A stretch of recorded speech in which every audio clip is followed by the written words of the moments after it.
할렐루야. 이렇게 우리 친구들 함께 예배 자리에 나와서 너무너무 환영하고 또 축복합니다. 언제나 우리의 말씀에 귀 기울이는 우리 모든 친구들에게 하나님의 놀라운 은혜가 함께할 줄로 믿습니다. 이렇게 마스크를 벗고 우리 친구들한테 말씀을 전하는 게 정말 얼마만인지 모르겠어요. 생각해보면 처음인 것 같아요. 전사님이 중고등부 예배 여기 서서 마스크를 벗고 우리 친구들에게 이야기를 할 수 있다는 것, 그것만으로도 이 코로나의 위협이 정말 많이 약화됐다는 게 느껴지는 그러한 상황인 것 같아요. 이렇게 코로나가 정말 끝이 나서 이제 우리 친구들이 더 이상 마스크 때문에 불편함이 없는 그런 날들을 보낼 수 있는, 그리고 그런 것 때문에 걱정하면서 교회에 나오지 못하는 친구들이 없어지는 그러한 때가 하루속히 왔으면 좋겠어요. 오늘 말씀 가운데에서 등장하는 이 사울은 유대인으로서 그리스도인들을 잡는 그러한 역할을 하고 있었어요. 사울이 생각하기에 그리스도인들은 잘못된 믿음을 갖고 있는 이단의 종파이니 이들을 잡아서 이들이 믿고 있는 것을 깨뜨리고 저들이 다시금 올바른 믿음을 갖게 하기 위해서 그들을 붙잡고 잡아들이는 그러한 일들을 했던 거예요. 그래서 이를 위해서 더 많은 사람들을 잡아가기 위해서 다메섹이라는 곳에 가고 있었어요. 그런데 그곳에서 빛 가운데 한 목소리가 들리게 돼요. 사울아 사울아 내가 어찌하여 나를 박해하느냐. 그 목소리가 너무나 놀라웠던 목소리였어요. 사울이 생각하기에 이러한 빛 가운데에서 말씀할 만한 그러한 분은 하나님 아니면 없었던 거예요. 그래서 사울이 놀라서 물어본 거예요. 아니 도대체 주님, 내가 주님을 언제 박해했습니까? 대체 내가 누구를 박해했다는 말씀이십니까? 그러니까 예수님 이제 그 빛 가운데에서 들리는 목소리가 나는 네가 박해하고 있는 예수라, 그렇게 이야기를 하신 거죠. 이 목소리를 들었을 때 아마 사울은 정말 크게 놀랐을 거예요. 왜냐하면 여태까지 예수를 그리스도로 따르는 사람들이 잘못됐다고 생각했는데 이 경험을 통해서 아 내가 지금까지 잘못 알고 있었구나. 내가 지금까지 예수는 그리스도가 아니고 하나님이 아니고 그를 믿고 있는 저들도 잘못됐다고 생각했는데 내가 틀렸었구나 라는 걸 그때서야 알게 된 거죠. 그렇게 해서 변화하기 시작했던 사울은 결국에는 하나님을 전하는, 그리스도를 증거하는 예수님의 종 바울이 되었던 거예요. 이러한 놀라운 사건은 예수님의 부르심에서 시작되었던 거죠.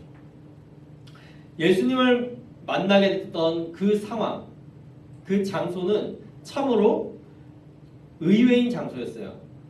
만나게 된 상황도 참 아이러니해요. 사울이 예수님을 만나게 됐던 그 상황은 다메섹으로 가고 있던 길, 즉 그리스도인들을 잡기 위한 여정 가운데에서 만나게 됐던 거예요. 그 장소도 어떤 놀라운 높은 산에서 만났다거나 아니면 어떤 성스러운 장소에서 예수님을 만나게 된 것이 아니고 그냥 길 가운데 다메섹에 거의 다 와서 이제 조금만 더 가면은 이제 마을로 들어가겠구나 하고 있는 그러한 상황에서 갑작스럽게 예수님을 만나게 되었던 거죠. 이처럼 예수님을 만나게 되는 이 사건은 어떤 특정한 상황에서 특별한 장소에서 그렇게 만나게 되는 것이 아니에요. 우리가 열심히 하나님께 기도하고 있을 때 하늘에서 빛이 내려오면서 하나님을 만나게 되는 그런 게 아닌 거예요. 우리가 살아가고 있는 이 세상 가운데에서 정말 우연한 계기, 우연한 상황 속에서도 하나님을 만날 수가 있는 거죠. 그러니까 우리는 하나님을 언제든지 만날 수 있다는 그러한 마음을 가지고 기대를 품고 살아갈 수 있어야 돼요. 하나님이 나에게 언제 다가오실까? 나에게 어떤 말씀을 주실까? 그것을 기대하면서 살아가고 있을 때, 그것을 들을 준비를 하고 살아가고 있을 때 그 목소리를 더 잘 들을 수가 있는 거예요. 우리가 귀를 막고 살아가는데 어떤 소리를 들을 수가 있겠어요? 우리 친구들이 귀마개를 하고 있다고 생각을 해봐요. 그러면은 주변에서 무슨 소리가 들릴 때 그 소리가 들리겠어요? 요즘 이어폰에는 뭐 노이즈 캔슬링 그런 기능이 있다고 해요. 그래서 그걸 끼고 노이즈 캔슬링 기능을 키면 이제 주변의 소리들이 안 들리고 그 이어폰을 통해서 들어오는 소리만 들린다고 뭐 그렇게 얘기를 하더라고요. 전사님이 그 기능을 안 써봐서 사실 어떤 기능인지 사실은 잘 모르겠어요. 그런데 그렇다고 친다면 주변에서 나는 소리가 아무것도 안 들린다면 주변에서 나를 부르고 있는 그 소리가 들린다 할지라도 과연 우리가 그 소리를 들을 수가 있을까요? 아마 듣지 못하고 그냥 지나쳐 버리겠죠. 그렇게 되면 우리는 예수님께서 우리를 부르실 때 그 부르심을 응답할 수가 없게 되는 거죠. 그러니까 우리는 목소리를 듣기 위해서 누군가 날 부를 것이라는 그 생각을 가지고 살아가야 되는 거예요. 우리가 어떤 약속 장소에 있을 때 약속 장소에서 친구를 기다리고 있으면 그 친구가 오나 안 오나 살피고 또 나를 부르는 소리가 있는지 그런 것들을 신경을 쓸 거예요. 그러면은 나를 멀리에서 부르는 친구의 목소리에도 조금 더 잘 반응할 수가 있겠죠. 이처럼 예수님께서는 언제든 나를 부를 준비를 하고 계세요. 그러니까 우리도 그 목소리를 기다리면서 부르실 때에 응답할 수 있는 그런 친구들 되기를 바랄게요. 아까도 이야기했듯이 예수님을 만나게 된 사울은 큰 충격을 받았어요. 자기가 여태까지 믿고 있었던 모든 것들이 산산이 부서지는 말씀이었기 때문이에요. 내가 믿었던 것, 내가 믿는 그 모든 것들이 잘못되었다는 것, 그것을 깨달았을 때 사울은 큰 충격을 받았어요. 그리고 예수님을 보게 되는 그 사건을 통해서 눈까지 멀게 됐어요.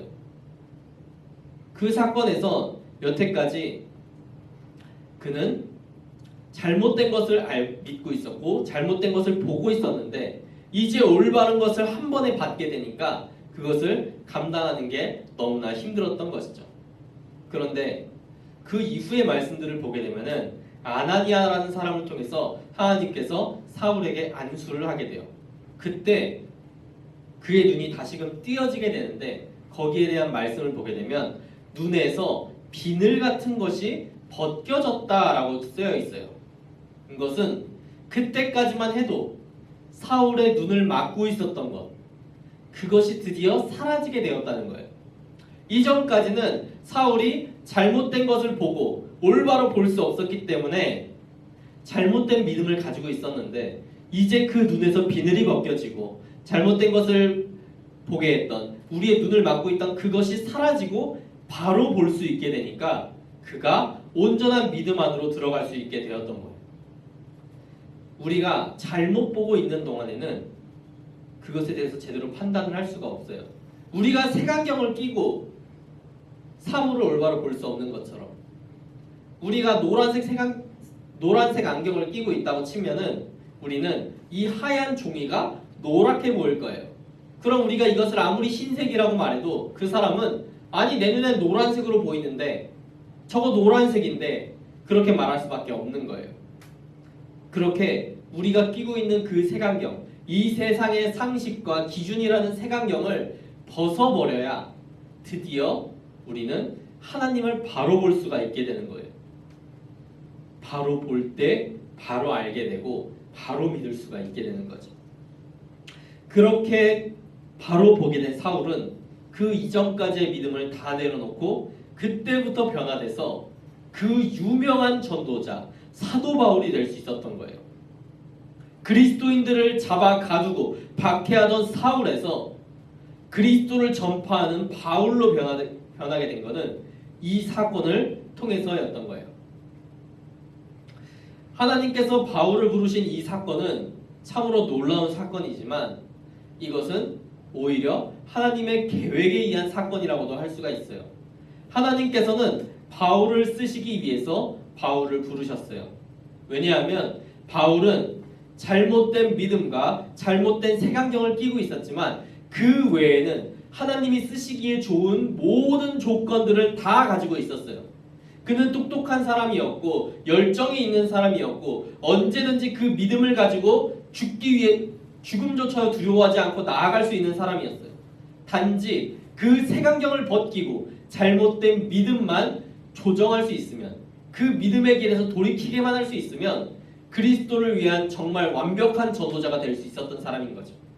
그래서 하나님께서는 그를 부르시고 그의 색안경을 벗겨 주셨던 거예요.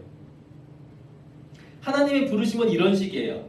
하나님께서 우리를 부르시는 때는 우리가 충분히 준비되어 있어서 이제 써야겠다 라고 생각하실 때 우리를 부르세요. 하나님께서 다윗을 부르셨을 때, 하나님께서 모세를 부르셨을 때, 하나님께서 아브라함을 부르셨을 때를 보게 되면 모두가 그 사람을 쓰시기에 가장 적합할 때, 내가 너를 사용할 만큼 내가 준비되었을 때 그에게 다가가서 부르시는 거예요. 그래서 모세는 무려 80세가 되어서 하나님의 부르심을 받았던 거예요. 80세까지 깎고 준비한 결과 80세가 되어서야 이제 내가 너를 쓰겠구나, 이제 좀 쓸만하다 싶어서 그때서야 모세를 부른 거예요. 우리도 준비가 되는 그때 하나님의 부르심을 경험할 수 있을 거예요. 근데 우리가 모세처럼 80세까지 준비하는 건 너무 억울하잖아요. 우리가 80세 진짜 호호 할아버지 할머니가 돼가지고 그때서야 하나님이 부르시면 좀 아쉽잖아요. 좀 더 일찍 하나님의 목소리가 들렸으면 좋겠잖아요. 그러기 위해서 우리 친구들이 준비할 수 있어야 되는 거예요. 전사님 우리 친구들한테 매일매일 잠언 얘기를 했던 것도 그러한 준비의 한 과정이에요. 갑자기 성경의 지식이 막 충만해질 수는 없어요.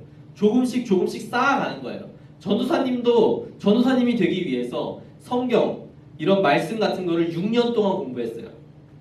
그리고 지금도 목회자가 되기 위한 준비 과정 3년 과정을 밟고 있어요. 이런 것들을 해야만, 이렇게 준비가 되어야만 그나마 조금 쓸만해지는 거예요.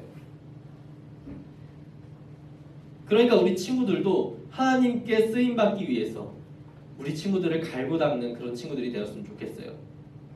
세상에서도 스펙을 보는데 하나님도 쓰시기 전에 얘가 좀 준비가 됐나 하고 살펴보시게 될 거예요. 그래서 준비가 된 친구들을 부르셔서 더욱 놀랍게 사용하실 거예요. 그래서 우리 친구들이 하나님을 만나기 위해 우리의 귀를 열고 눈을 열고 준비되어서 하나님의 부르심을 기다릴 수 있는, 그래야 하나님께 놀랍게 쓰임받을 수 있는 그런 우리 친구들 되기를 주님의 이름으로 간절히 기원합니다. 자, 이제 우리 들은 말씀 생각하면서 잠깐 기도하는 시간 갖도록 할게요.